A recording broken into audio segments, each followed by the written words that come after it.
소리칠 수 없는 매혹적인 단맛 설탕. 그러나 달콤한 유혹 뒤에는 치명적인 위험이 토사리고 있다. 원래 좋아하기도 하고 뭐 울적하거나 그럴 때도 먹고 좀 뭐 스트레스 받을 때도 먹으면 좀 기분이 좀 괜찮아지고. 거의 모든 식품 속에 첨가된 설탕. 현대인들은 설탕의 홍수 시대에 살고 있다. 과일로 섭취할 경우에는 그 안에 들어있는 여러 가지 항산화 물질들이 체내에 긍정적인 유리한 영향을 미치기 때문에 단순하게 설탕으로 먹는 것보다는 건강에 훨씬 유리하게 작용할 수가 있습니다. 그러나 달다고 모두 독이 되는 건 아니다. 암까지 예방하는 과일의 힘, 건강을 지켜주는 단맛. 그 실체에 대해 알아본다.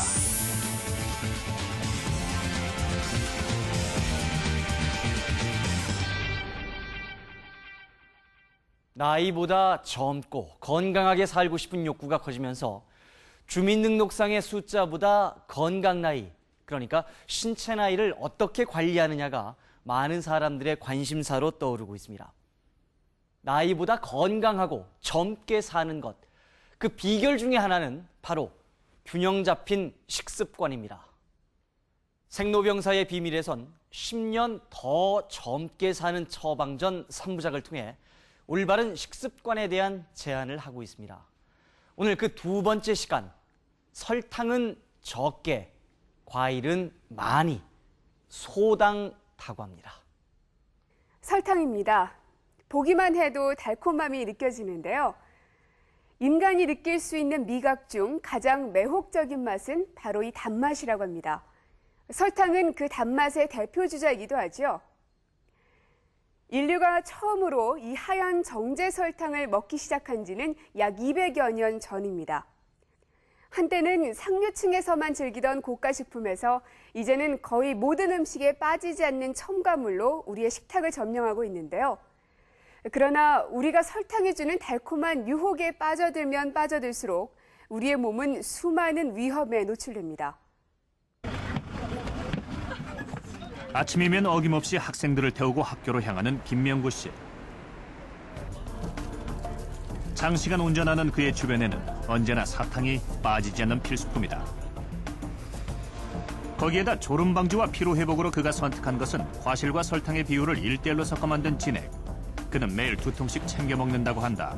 매실 이런 거 등속을 설탕으로 재워서 엑기스를 만들어서 희석을 해서 마시는데 당도가 상당히 높게 마셔야만 제 적성에 맞아서. 무엇이든 달아야만 만족하는 김명구 씨의 이런 식습관에 동료들은 그저 놀라울 뿐이다. 설탕 좋아하니까 그러지. 어때? 안 맞아. 안 맞아? 뭐 먹겠어? 영 하라.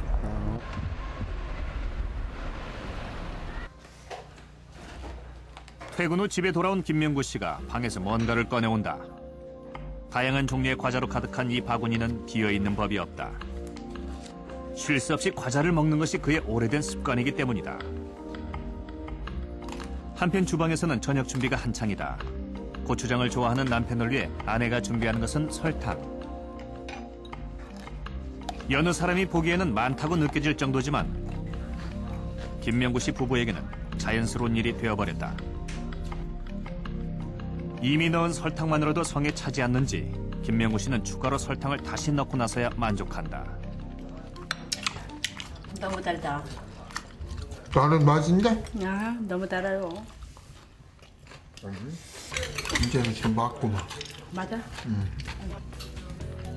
김 씨의 입맛에 맞추다 보니 식탁 위의 모든 반찬 속에는 많은 양의 설탕이 첨가되어 있다. 15kg의 설탕 포대는 보름을 채 넘기지 못한다.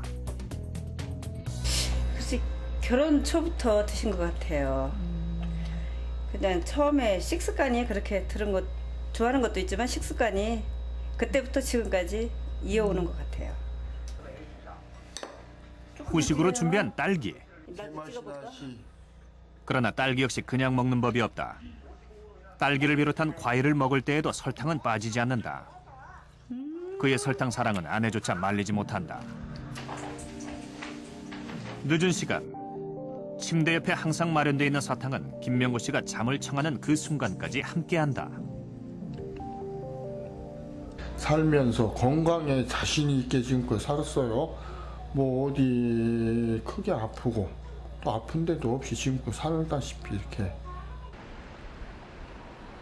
김명구 씨의 믿음처럼 정말 그의 건강에는 아무런 문제가 없는 것일까? 체열을 통해 건강검진을 실시한 결과 김명구 씨의 공복 혈당은 정상 수치에서 벗어난 110.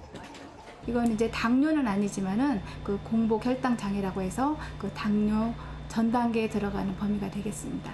그래서 이러한 분들께서는 정상인들에 비해서 당뇨로 가는 그런 확률이 더 높다고 볼 수가 있습니다. 설탕과 과일은 혈당에 어떠한 차이를 줄까? 제작진은 가족력과 질환이 없는 일반인을 대상으로 설탕과 과일의 비교 실험에 들어갔다. 먼저 설탕과 과일 모두 50g씩을 준비했다. 같은 양을 섭취했을 경우 혈당에 어떠한 영향을 미치는지 살펴보기 위해 섭취 전후 2시간까지 총 4번의 혈당을 체크했다. 우리가 음식을 섭취하면 우리 몸에서는 소화 흡수 과정을 통해 혈당을 올리게 된다. 그러나 소화가 끝난 후에는 다시 정상으로 돌아오게 된다. 실험 결과 이러한 과정에서 설탕과 과일이 큰 차이를 보였다. 과일은 천천히 혈당을 올리고 천천히 돌아오는 반면 설탕은 급격히 올리고 급격히 떨어지는 것이다. 그렇다면 같은 열량의 경우에는 어떨까? 실험 결과 혈당의 오르내림이 제일 적었던 딸기와 설탕을 비교해 보았다. 같은 열량을 내기 위해서는 딸기가 설탕에 비해 훨씬 많은 양이 필요했다. 2시간 후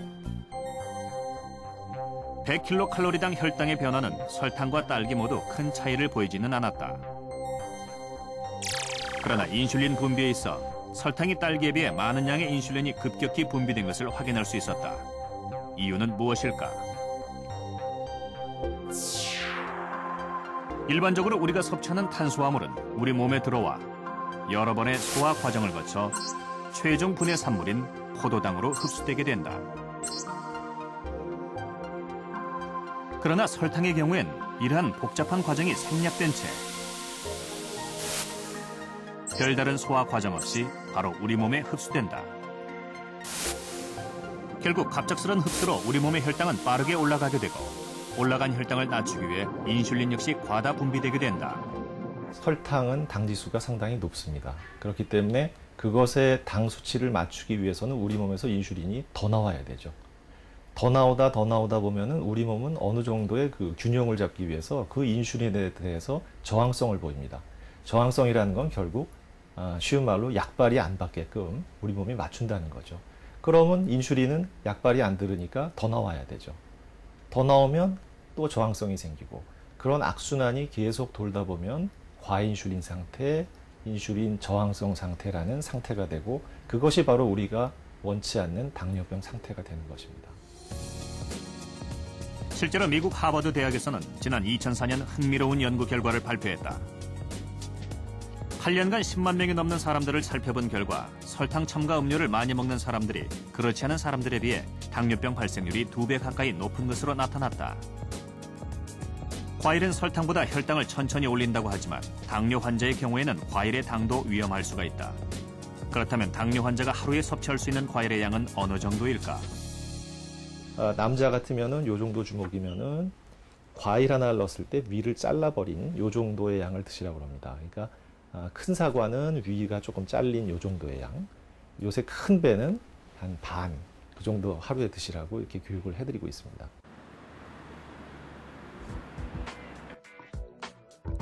올해 21살의 이아람 씨는 외출 준비로 매우 분주하다.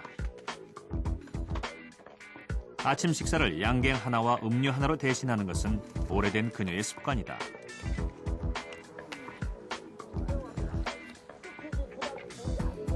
아침에 눈을 뜨자마자 단 음식이 생각난다는 그녀는 가까운 곳에 항상 초콜릿과 사탕을 놓아둔다.